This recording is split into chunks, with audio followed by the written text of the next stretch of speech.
Baik, saudara-saudari yang terkasih, kita lanjutkan materi kita bab 3 tentang orang beriman menghargai martabat manusia.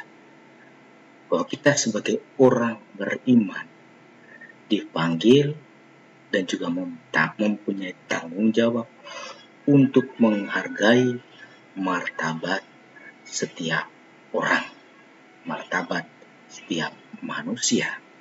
Maka untuk menghargai martabat setiap manusia, kita perlu memahami dan mengerti bahwa martabat manusia itu luhur, martabat manusia itu mulia. Maka kita melihat materi 3.1 tentang keluhuran martabat manusia. Mengapa martabat manusia itu luhur? Karena manusia pertama-tama adalah ciptaan Allah. Manusia secitra dengan Allah. Manusia diciptakan sungguh berbeda dengan ciptaan yang lain. Dalam Kejadian bab 1:7 dikatakan manusia mempunyai martabat yang luhur. Manusia itu secitra dengan Allah atau menjadi gambar atau sama seperti gambar dan rupa Allah. Manusia diciptakan.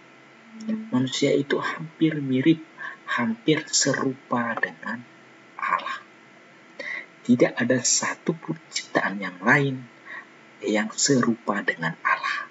Hanya manusia saja. Maka manusia itu adalah ciptaan yang unik. Manusia itu adalah ciptaan yang luhur dan mulia.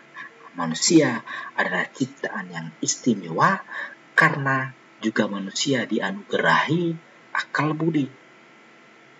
Tidak ada ciptaan yang lain yang mempunyai akal budi seperti yang dimiliki oleh manusia.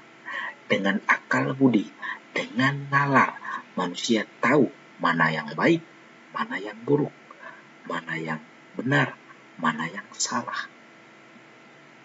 Manusia juga dianugerahi hati nurani untuk merasakan, mengalami kasih Allah. Dan manusia juga dianugerahi kebebasan, kehendak yang bebas untuk menentukan pilihannya, untuk memilih tanggung jawabnya, untuk melanjutkan karya keselamatan yang dikerjakan oleh Allah. Manusia mempunyai akal budi, punya hati nurani, punya kehendak, maka ada cipta rasa dan karsa. Ada istilah seperti itu yang kita dengar. Baik, kita lihat Gaudium et Spes artikel 12. Itu berbicara bahwa segala sesuatu dunia ini harus diarahkan kepada manusia sebagai pusat dan puncaknya. Jadi ajaran gereja dalam dokumen resmi gereja Konsili Vatikan II, Gaudium et Spes, mengatakan manusia itu adalah pusat dan puncak dari segala ciptaan yang lain. Maka segala sesuatu, segala ciptaan yang ada ini selalu terarah bertujuan kepada manusia sebagai pusat dan puncaknya. Tetapi kemudian dalam kenyataannya kita melihat orang masih dihargai dari pangkatnya. Orang dihargai dari kedudukan, dari kekayaan serta penampilannya, dari jabatannya, dari suku, dari ras. Jika itu terjadi, maka itu yang disebut dengan penodaan martabat luhur manusia. Martabat luhur manusia dinodai dengan cara pandang atau cara pikir orang-orang tertentu yang hanya menghargai orang karena pangkatnya, karena jabatan, karena kedudukan, karena kekayaannya, karena suku dan rasnya. Maka kemudian kita sebagai orang beriman Kristiani mau buat apa? Pertama-tama kita dipanggil untuk memperjuangkan keluhuran martabat manusia, seperti halnya Yesus sendiri yang senantiasa berjuang melalui ajaran dan karya-karyanya. Yesus mengajarkan tentang cinta kasih. Yesus juga melakukan karya-karya cinta kasih, menyembuhkan orang sakit, menyembuhkan orang lumpuh, mengampuni perempuan yang berzinah, mengasihi dan mencintai begitu banyak orang-orang yang miskin dan lemah. Yesus menaruh perhatian kepada orang-orang yang kecil, karena seringkali orang-orang yang kecil, orang-orang yang lemah, tidak pernah dihargai, martabatnya seringkali direndahkan. Kita lihat orang kudus dalam gereja Katolik, orang kudus besar, namanya Santa Teresa, Mother Teresa. Dia mengajarkan begini, Mother Teresa. If you judge people, you have no time to love them. Jika kamu menghakimi seseorang, kamu tidak mempunyai waktu sedikit pun untuk mencintai mereka. Benar, kalau kita renungkan sungguh-sungguh, kalau kita sudah mau menghakimi, mau mempersalahkan seseorang, pada saat itu kita tidak mempunyai kasih, kita tidak mempunyai rasa empati, kita tidak mempunyai rasa cinta kepada dia, tidak ada sama sekali.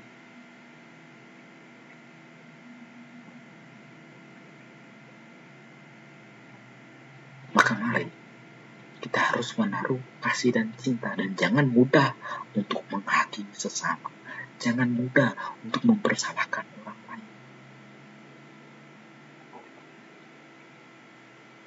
Nah, sekarang kita lihat secara lengkap ajaran gereja dalam Konsili Vatikan kedua, Gaudium et Spes artikel ke-12. Manusia diciptakan untuk gambar Allah. Kaum beriman maupun tak beriman, orang yang punya iman atau orang yang tidak beriman, hampir sependapat bahwa segala sesuatu di dunia ini harus diarahkan kepada manusia sebagai pusat dan puncaknya. Apakah manusia itu? Di masa silam dan sekarang pun, ia mengemukakan banyak pandangan tentang dirinya. Pendapat-pendapat yang beraneka pun juga bertentangan.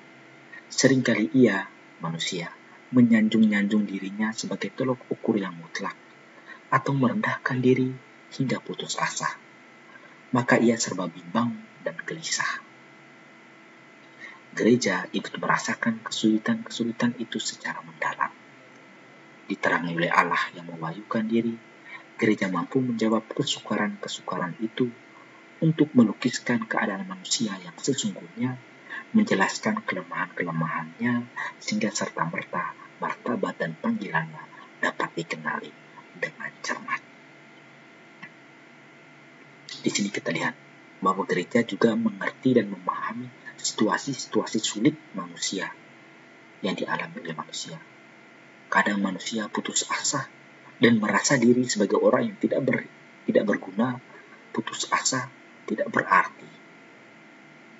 Orang-orang yang demikian gereja menaruh perhatian, berusaha untuk menolong dan membantunya, supaya mereka menganggap diri mereka itu penting, menyadari bahwa mereka adalah ciptaan Tuhan.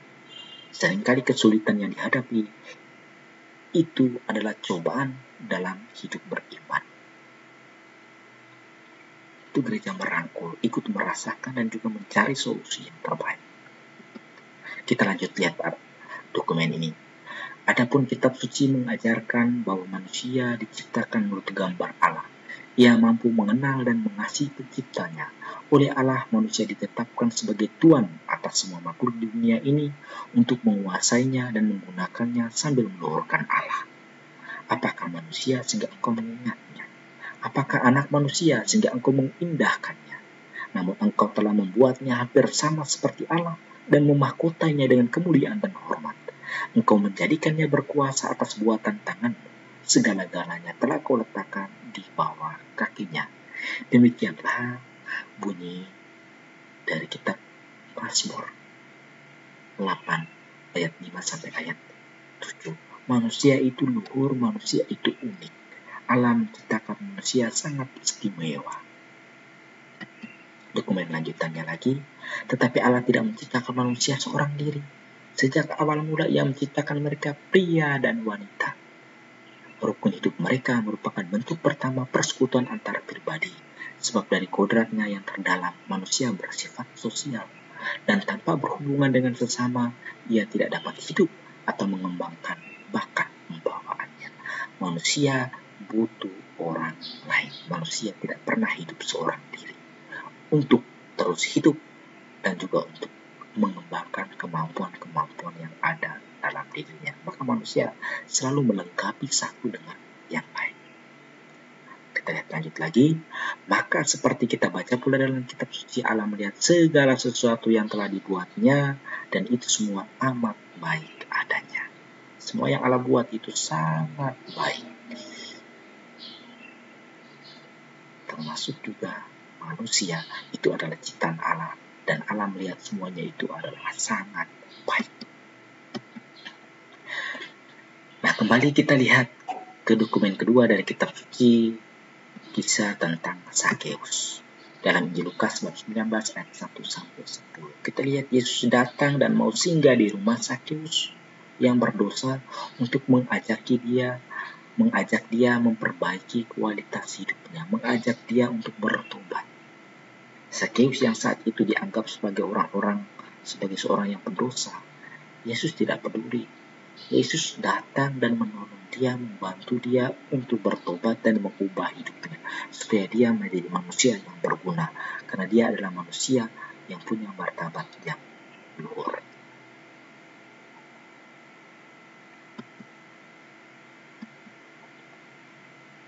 Nah, maka kita lihat sebagai tugas untuk kita. Tugas kita buatkan poster yang menggambarkan niatmu untuk meluhurkan manusia. Buatlah poster bebas, yang penting tujuannya itu menggambarkan niatmu untuk meluhurkan manusia. Misalnya, stop kekerasan, stop pelecehan, stop perdagangan anak, dan lain sebagainya. Sekian saja.